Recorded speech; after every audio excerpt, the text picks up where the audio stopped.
Hey everyone, today we're considering which of Dead by Daylight's killers could possibly defeat the entity. I did already do a video on this a while ago, but now with new killers in the game and also some of my thoughts and opinions changing, I thought we'd revisit this. As always, if you have some thoughts or ideas on this also, do drop them down below in the comments. Let's get into it. To start off, which of the killers would have no chance of defeating the entity, or no desire to fight back to begin with? Starting off simple, the Legion, the Twins, and the Trickster are three of the most human killers in the game, at least in terms of physical appearance. They are all also very lacking in power. They don't have anything supernatural about them, nor superhuman strength, speed, or resistance of any kind. Frank and Julie of the Legion have no reason to leave the realm, same goes for Trickster. Susie and Joey may want to, but simply don't have the means nor power. The Trickster's knives and Legion's blades can almost definitely not pierce or injure the entity. The Twins also likely do not want to leave, as if they did, Victor would die, as he was effectively resurrected by the entity. So for all of these three, there's basically no shot for them. The most damage they could do maybe is if they managed to get like blighted weapons, and then maybe they could do some damage against the entity. But otherwise, I don't think they're going to be able to do too much. Moving on to the Hillbilly, I'm going to say that not only would he not want to fight back, but also he does not have the resources available. He could maybe cause a bit of damage with his superhuman speed, strength, and resistance, but as his best tool is a chainsaw, and the entity's claws are said to be as tough as iron, I don't think he'd be able to do much damage. In a similar way to Billy, the Cannibal is a physically normal human with just a chainsaw. Also, his likely confusion surrounding the true intent of the entity is going to stop him from ever wanting to fight back, as seemingly for both of these characters they're both under the impression that they're defending their land, when in reality that's not the case, of course. The Pig, the Clown, and the Ghostface may all have some degree of ingenuity, but it's not really the kind that's going to allow them to defeat the entity. Pig's ability to possibly formulate a trap of some kind could possibly earn her some points against the entity, and Clown's ability to concoct mixtures could maybe allow him to make some specialized blight serum. With some help, they maybe could create something that could at least injure the entity. Finally, Ghostface may be capable of studying the entity in great detail and providing a character like Blight with information to create a weapon, but otherwise he's just a guy. Maybe if Ghosty wanted to get out though, he could contribute in that way, possibly. But I think all of them would have very little desire to leave, as pretty twisted people. If they were to contribute to some kind of escape or attack against the entity, these three would probably be on the strategy side of things. Now let's look at the killers who would likely fight back, but wouldn't really get anywhere. Starting off with the Trapper, who's the character most known for fighting back against the entity, even shown in the Dead by Daylight mobile cutscenes. Evidently though, Trapper has not succeeded almost at all. In fact, it appears to have gotten him further corrupted, injured, and tortured. He's covered in injuries, with hooks piercing his flesh, and a constant pain remaining in his body. Maybe Trapper could formulate some kind of elaborate trap or create blighted bear traps to trap the entity's claws, but aside that, I don't think he really stands a chance. Even with his really high pain tolerance, I don't think there's much he can do against the entity. The Huntress is a character who is almost definitely supernatural to some degree, in terms of speed and strength. It's theorized she may even be a werewolf of some kind.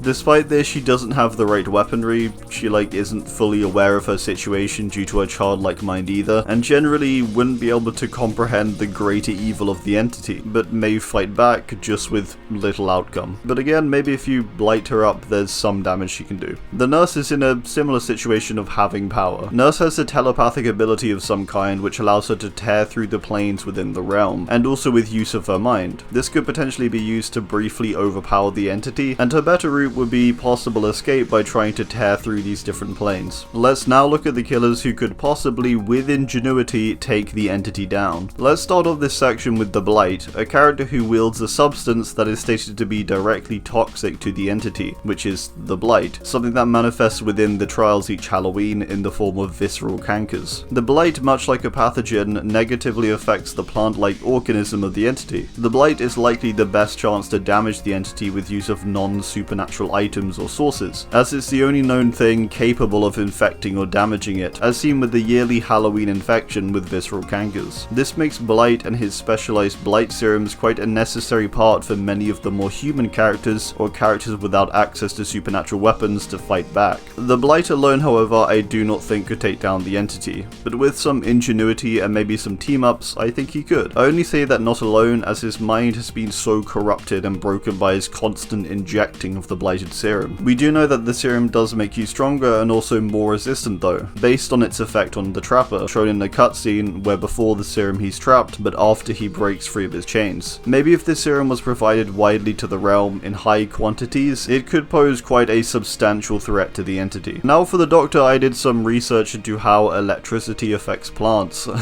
And apparently it is possible for electricity to eventually kill a plant through messing up its source of nutrients. But even for a small plant this could take days, and the entity, if it is a plant-based organism of some kind, would take a lot of electricity most likely, more than the Doctor is likely capable of producing. But hey, I think it's possible, maybe with some form of amplifier, and if he could maybe connect them close to the entity's heart, if it even has one.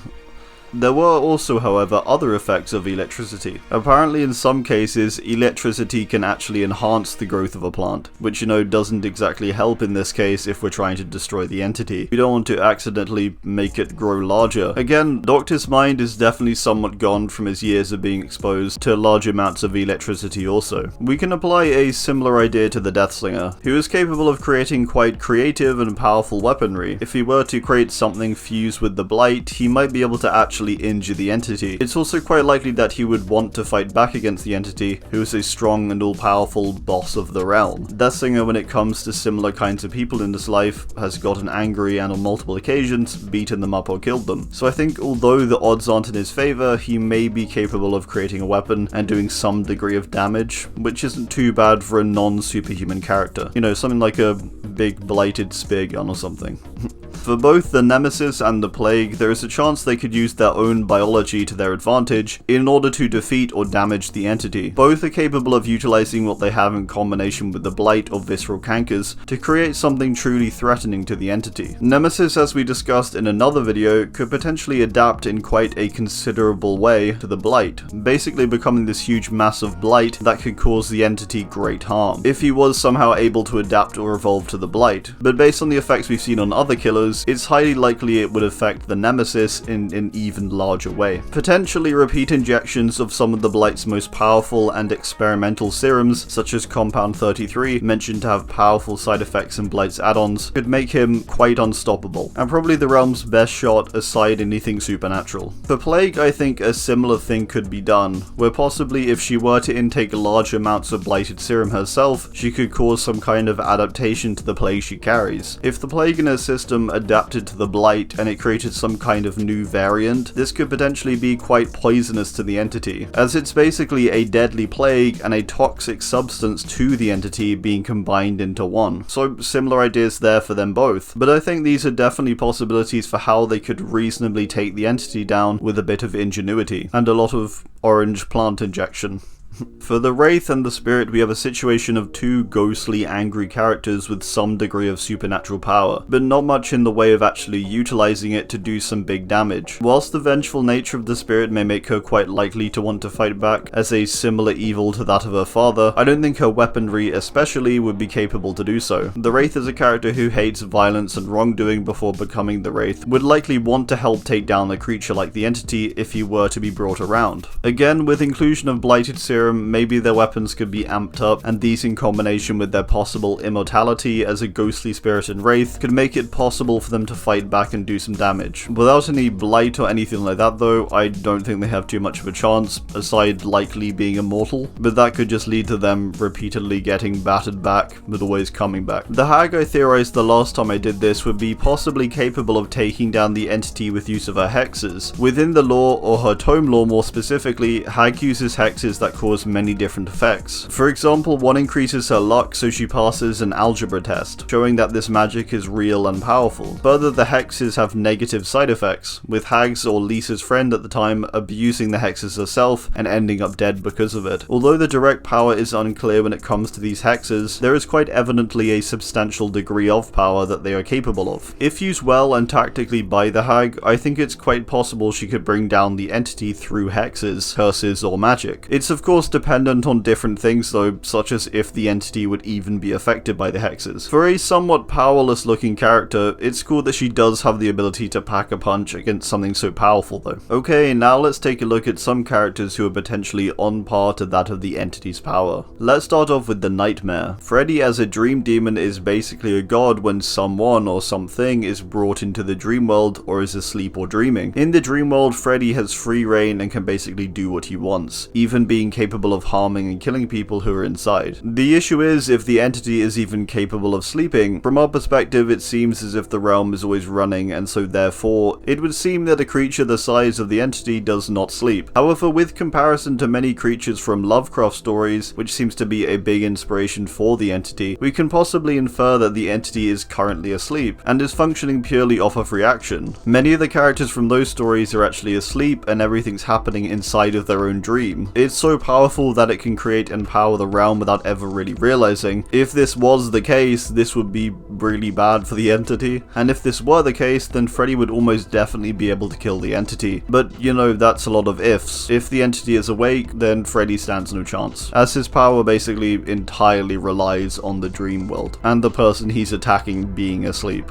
The Demogorgon is a weird one, but basically it seems that either the entity stole the demo from the Mind Flayer from Stranger Things, which is like this big creature thing, fairly similar to what the entity is in DBD, or there was some kind of agreement made between both the entity and the Mind Flayer for the demo to be taken, as the Mind Flayer is quite possibly on par when it comes to power with the entity. Although Demo couldn't kill the entity alone, maybe cause some damage with its sharp teeth and claws, but nothing too serious. The Mind Flayer probably could, as Demo seems to have somewhat of a connected consciousness to the Mind Flayer also, it may be able to cool the Mind Flayer for backup. As in the entity's realm, it's possible to reach the Upside Down, it may also be possible to get the Mind Flayer into the entity's realm to try and defeat the entity. But again, whether it would want to do that is a whole other question. If Demo was taken without its permission, I guess, then maybe the Mind Flayer would come and try and defeat the entity. However, like the Freddy situation, it's quite a lot of ifs. Last video I was corrected quite a bit when it came to the Oni. All of you mentioned that within Japanese folklore, Onis are incredibly powerful, and were said to be capable of facing up to and fighting gods. We know that Kazan is a full-blown Oni too because of his blue-coloured skin, a common feature of Onis. Although I still think it would be a tough fight for Kazan, I think he could definitely deal some serious damage. But again, it will be tough, as even as a supernatural being capable of fighting gods, the entity is classified in the lore as an ancient or an old one, meaning the Oni definitely has a job on its hands. Maybe his supernatural abilities combined with the biological power of the Blighted Serum could make Oni a true force to be reckoned with though. The Shape is a character whose true power is quite difficult to quantify. He represents within the world of Halloween purely and simply evil, to quote Dr. Loomis, Michael Myers' doctor. The whole idea of Myers is that he is evil itself,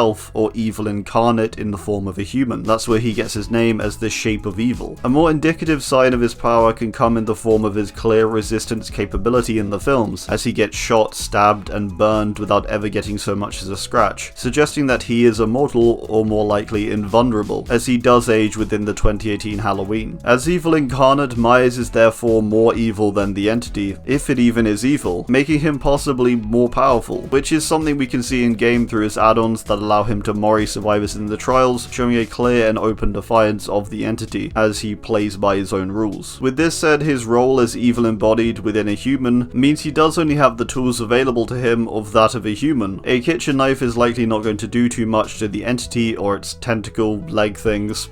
Myers could defeat the entity, I think, but he'd have a much better shot with some kind of supernatural weaponry to help him along. Either some kind of magical blade like Pyramid Heads, or some specially crafted blighted one-handed weapon, and I think he would be set. Speaking of Pyramid Head, let's talk about the Executioner, a character who is extensively powerful and does have access to supernatural weaponry in his Great Knife. Originally created through the mind of James Sunderland, the Executioner within Dead by Daylight has become a being for a wider cause of making people repent for sins and punish those who need to be. Upon entering the realm, there was a mutual agreement made between himself and the entity, already showing Pyramid Head's clear strength. It's highly theorized that Pyramid Head may even be in the realm to actually punish the entity, which is why it robs it of emotion by using his cages and faster moris once survivors reach their third hook or cage state. As Executioner is more of a concept or idea than a physical and tangible being, we can pretty safely say that he is capable of taking down the entity if he wished, or if it were deserving of it, because that would really dictate whether he would do it in the first place. Whether the entity could kill Pyramid Head is debatable, but I don't think so honestly, as again, he isn't really a physical thing, and when he is